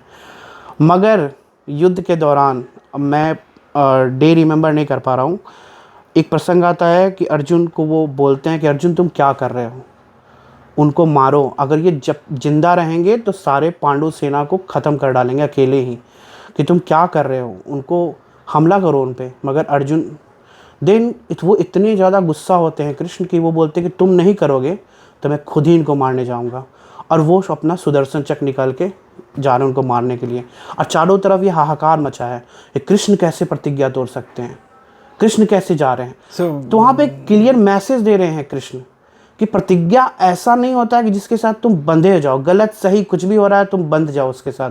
वही भीष्म को वो दिखा रहे हैं कि आपने प्रतिज्ञा लिया कि मैं जीवन भर सिंहासन की सुरक्षा करूंगा वगैरह, लेकिन जब मोमेंट आ रहा है आपके पास कि लिटरली धर्म अधर्म के बीच में एक लाइन खींचा हुआ है और आपको किधर आपको लेना है, कि प्रतिज्ञा लें, बट जहां आपकी प्रतिज्ञा आपको बाई स्टैंडर्ड बना दे या फिर ये कर दे कि आप भाई आप बुरा होता हुए भी देखें, तो वहां पे it is your right to break away from that प्रतिज्ञा to do what is needed, do the rightful. अरे आपके पिताजी ने प्रतिज्ञा लिया था, तोड़े की नहीं, वो तोड़े तभी आप जिंदा रहे। करेक्ट। और उसकी वजह से मेरे ख्याल से फिर 9वें दिन जब भीष्म को समझ में आ जाता है कि हाँ भाई प्रतिज्ञा तोड़ी जा सकती है, तो वो अपना कारण भी बताते हैं। जब उनको पता चला 2 बार इंसिडेंट हुआ ये कृष्ण वाला, और वो तब एक बुजुर्ग थे, भक्त थे, कृष्ण के भक्त भी रहे हैं, तो वो उन्होंने जब देखा कि हाँ भगवान कृष्ण नहीं, मुझे यही तो दिखा रहे हैं कि प्रतिज्ञा कैन, मतलब प्रतिज्ञा ऐसा नहीं होता आप ले लिए और उसके साथ बंधे रहें, वो फ्लेक्सिबल होनी चाहिए, गलत सही के बीच में आपको पता होना चाहिए, धर्म अधर्म सही गलत और के बीच इसी वजह से जब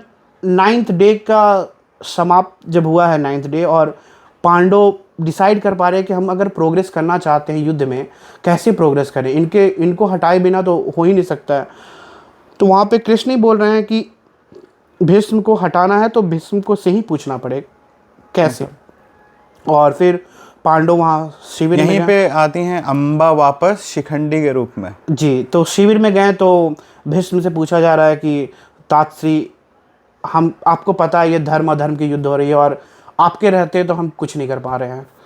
तो भीष्म भी बोलते हैं कि हाँ मुझे पता है कि जहाँ कृष्ण है वहीं धर्म है, मुझे भी ये पता है, और मैं भी तुम्हें याद नहीं होगा पांडुपुत्र, जब तुम फर्स्ट टाइम मेरे पास आए थे फर्स्ट डे आशीर्वाद लेने के लिए, युद्ध के बीच में ही युधिष्ठिर गए थे आशीर्वाद लेने के लिए, तो उन्होंने बोला था यशस्वी भवा, विजयी भवा, यशस्वी भवा।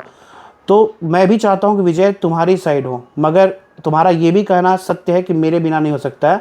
तो मुझे हटाना है तो मेरा 2-3 कंडीशन है बस, कि मैं किसी स्त्री पे हाथ नहीं उठा सकता हूँ या अपने शस्त्र नहीं उठा सकता हूँ, बाकी तुम लोग समझदार हो, तुम्हारे शिविर में भी एक स्त्री है।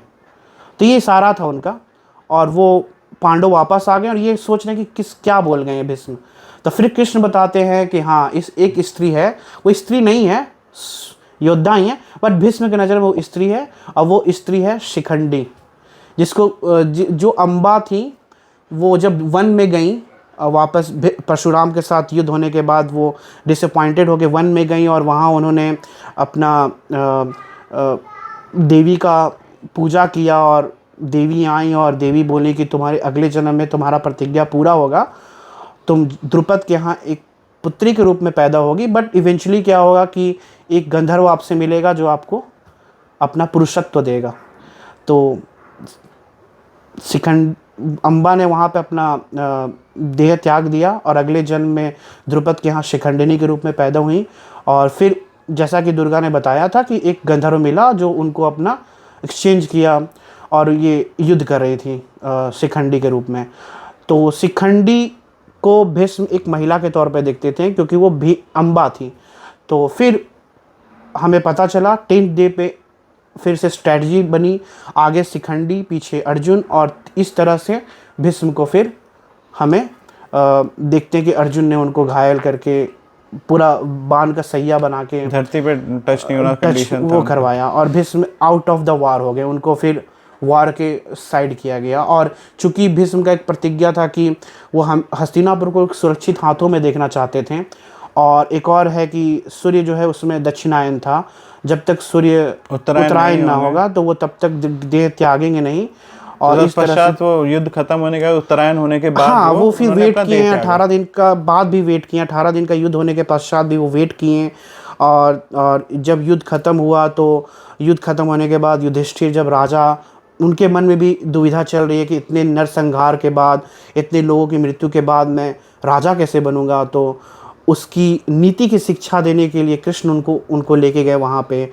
भीष्म ने उनको नीति शास्त्र दिया है कि कैसे राजा होता है, राजा का ड्यूटी क्या है प्रजा के प्रति, आम लोगों के प्रति, अपने परिवार के प्रति, और एक सुयोग्य राजा कैसा होता है। एक काफ़ी अच्छा एक नीति शास्त्र कह सकते हैं भीष्म के द्वारा वो दिया गया है। और फिर भीष्म एक उत्तरायण जब सूर्य हुआ तो उन्होंने देह त्यागा, और इस तरह से भीष्म की कहानी यहाँ ख़त्म होती है। तो या that's the story of Bhishma, Devavrata to Bhishma. या I mean, fascinating character first of all. बहुत ज़्यादा phases, बहुत सारा लाइफ, बहुत सारे मतलब कि opportunities। भीष्म इतने बड़े कैरेक्टर हैं कि फ्रॉम द स्टार्ट वो आ रहे हैं, और कहें तो वो अंत में वही। in modern context, let's since we now know the story of Bhishma, right? In modern context अगर हम देखें तो what do you learn from him? Like if you have to take away, not even learn I would say, but अगर आप उनकी पूरी life journey को देखें तो क्या ऐसी 1-2 चीज़ें होंगी which really stood out, which you are impressed with? पहला तो जैसे कि हम I'll share mine as well, by the way. हाँ मैं करूँ या पहले आप? पहले go ahead.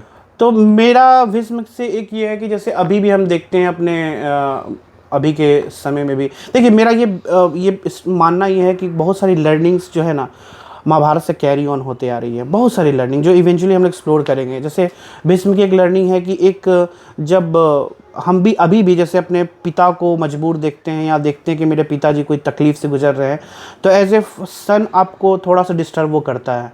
आप सोचते हैं कि क्या हो रहा है मेरे पिता के साथ, क्योंकि जब आप बच्चे हो तो नहीं, लेकिन जब बड़े हो जाते हो, थोड़े मैच्योर होते हो, तो आपको ये पता चलता है कि हाँ क्या प्रॉब्लम हो सकती है, नहीं हो सकती है। तो वो आपको थोड़ा सा विचलित करता है एज ए पुत्र, और आप चाहते हो कि अपने पिता का दायित्व अपने कंधों पर लो, या पिता का सहयोग करो, पिता की खुशियाँ दो, पिता को थोड़ा सा मतलब उनकी तकलीफ़ को आप दूर करो। तो भीष्म भी वही किए ना। आप एक शांतनु को जब वो देख रहे हैं कि हाँ वो काफ़ी उदास हैं और थोड़ा सा कंडीशन उनका सही नहीं है, तो वो अपने स्तर से पता कर किए और इवेंचुअली वो दूर भी किए। तो एक बहुत सबसे बड़ा लर्निंग ये है। और दूसरा भीष्म से ये पॉजिटिव वाला है, और दूसरा positive negative anything, that's fine. अब भीष्म से ये भी सीखने को मिलता है कि आप प्रतिज्ञा लेते हैं ना, तो प्रतिज्ञा लेने के बाद आप सही गलत जानिए कि क्या है गलत, क्या है सही। कुछ भी आप मतलब नहीं होता है, मतलब आप बंध के मत रहो। जो कृष्ण भी उनको सिखा रहे हैं कि प्रतिज्ञा लो तो बंधो मत उससे, कि हाँ हम प्रतिज्ञा ले लिए बंध गए। कृष्ण ले रहे हैं प्रतिज्ञा एक 6 दिन पहले, युद्ध नहीं करूँगा, और छठे दिन वो सुदर्शन लेके चल गए। छठे सातवें जो भी दिन होगा वो सुदर्शन चक्र लेके उन्हीं पे हमला करने जा रहे हैं। ये क्लियर दिखा रहे हैं कि प्रतिज्ञा के साथ एकदम बिल्कुल नहीं है। सही गलत को आप जानिए, समझिए और इसके अकॉर्डिंग एक्ट कीजिए। और सबसे बड़ा भीष्म का वही था, द्रौपदी वाला जो चीरहरण हुआ था चौसर के बाद, और जिस तरह से द्रौपदी के साथ बिहेव किया गया है, उसमें उनको स्टैंड लेना चाहिए था, मेरा ये मानना है। खैर वो different people different interpretations, right, but same जैसे आई एग्री विथ यू। और मेरे लिए ना पता है एक बहुत सिंपल सा एक स्टेटमेंट में आई कैन सम अप जो मुझे स्टैंड आउट करता है, right. It shows that even if as a celestial body और गॉड, राइट, वसु जो कि पैदा हुए ह्यूमन की तरह से, then lived an entire full human life, सब सीखा उन्होंने, अस्त्र में पारंगत, शास्त्रों में पारंगत, राइट, सब चीज होने के बाद भी he still had imperfections, right. तो मतलब ये कहता है कि आप कोई भी इंसान हो, कैसे भी हो, कोई भी मनुष्य है, आप ये जिस दिन मतलब आप ये कभी नहीं कह सकते हैं कि आप परफेक्ट हैं, right. in modern context, if I had to say, right, हर कोई कहता है कि no, I am a perfectionist, like in corporate, I have heard it like trillion times, right. I am a perfectionist. I mean, to me, if I have to take out that one thing which stands out, is कि भाई no one can be perfect. Yeah, correct. Neither Krishna was perfect, nor Arjun, nor Bhishma, nor Duryodhan, not Karn.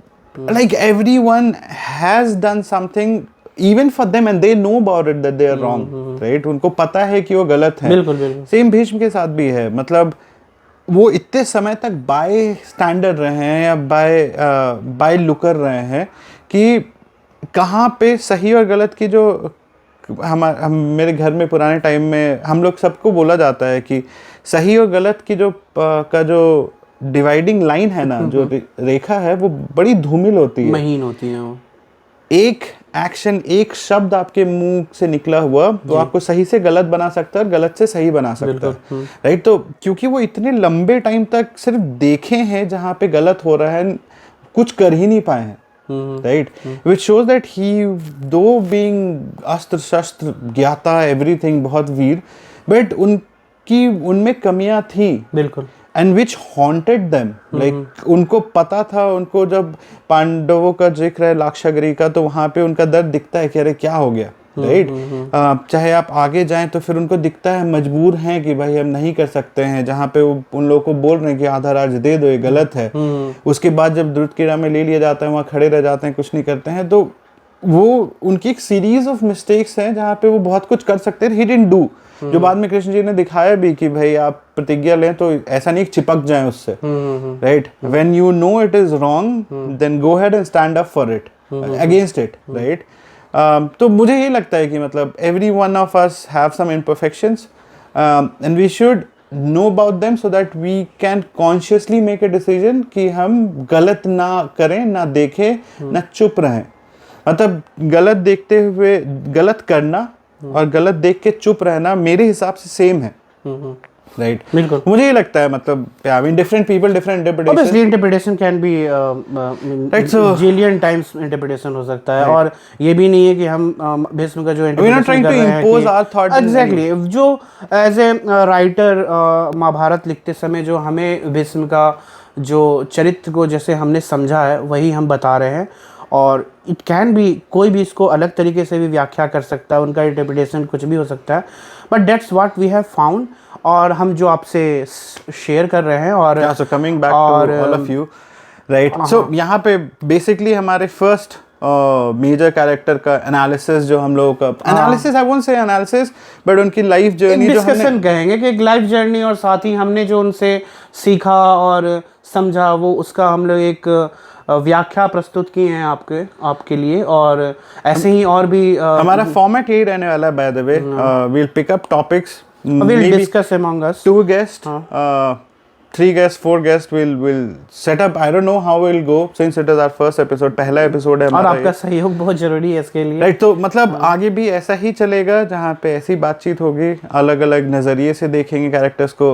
In through this will also try to do one thing, एक चीज़ जो हम ये करना चाह रहे हैं इस पूरे जर्नी के थ्रू, कि in normal society, normal life, one of the first thing that we want to break the myth about, पहली चीज़ जिसके बारे में myth break करना चाहते हैं कि पुराने टाइम से मैंने अपने घर में सुना, I don't know रवि तुम्हारे घर में भी होगा, कि महाभारत घर में नहीं रखना चाहिए। हाँ ये है, right? बिल्कुल बिल्कुल। इवन हम जब लिख रहे थे महाभारत तो मेरे से बहुत सारे लोगों ने क्वेश्चन पूछा कि महाभारत क्यों लिख रहे हो, महाभारत। पहली चीज़ तो हम महाभारत नहीं लिख रहे, महाभारत पढ़ो ही मत, राइट? तो उस मिथ की भी तरफ हम बात आज थोड़ा सा बताएंगे, और कोशिश करेंगे कि आने वाले एपिसोड्स में हम इसको और बेटर तरीके से समझा पाए। महाभारत, पहली चीज, बुक इज जय, right? It is about learning, it is about winning, it is about overcoming, and it's not only about जो लड़ाई है वो सिर्फ एक बहुत छोटा सा हिस्सा है।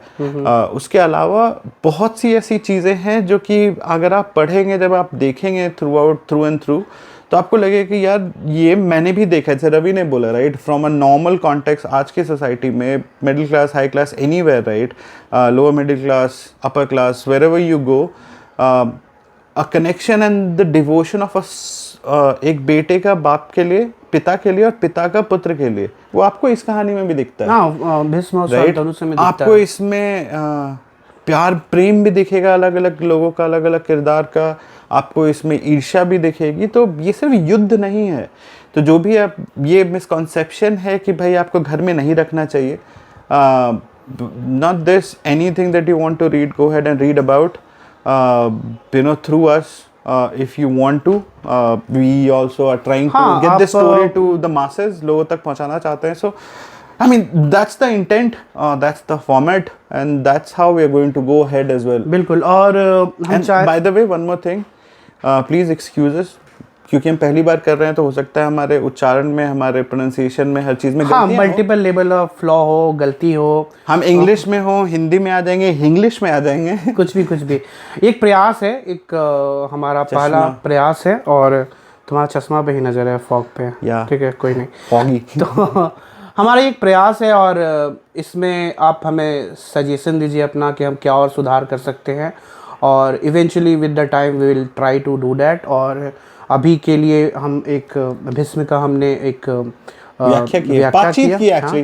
Common conversation. और अगर आपको डिटेल्स में ये थोड़ा जानना है तो इसके लिए हमारी पुस्तक, पहली पुस्तक जो कि जय संहिता 1 हस्तिनापुर के नाम से उपलब्ध है, आपको ये अमेजोन पे, गूगल पे मिल जाएगी। आप इन्हें पढ़ें और हमें बताएं आपको कैसी लगी। And for the TIH talk show we will wrap up the first episode, I guess now. हाँ, लेट्स राइट, बट यस, क्योंकि आप हमारे साथ जुड़े हुए हैं इतनी देर तक, अगर हमारी बात अच्छी लगी हो तो सब्सक्राइब करें चैनल को, फॉरवर्ड करें, कोशिश करें, समझें, बिल्कुल कमेंट्स में बताएं कि कहाँ हम गलत जा रहे हैं, कहाँ सही जा रहे हैं। हाँ, बिल्कुल, राइट, लाइक करें, अगर आपको अच्छा लगता है तो I won't force you to like it. अपने फ्रेंड्स, फैमिली, कलीग को आप इसको शेयर कर सकते हैं और हमें बताएं कि आपको कैसा लगा. Thank you. Then thank you so much. Over and out for the first one. Bye. Good job. चलो बंद करो.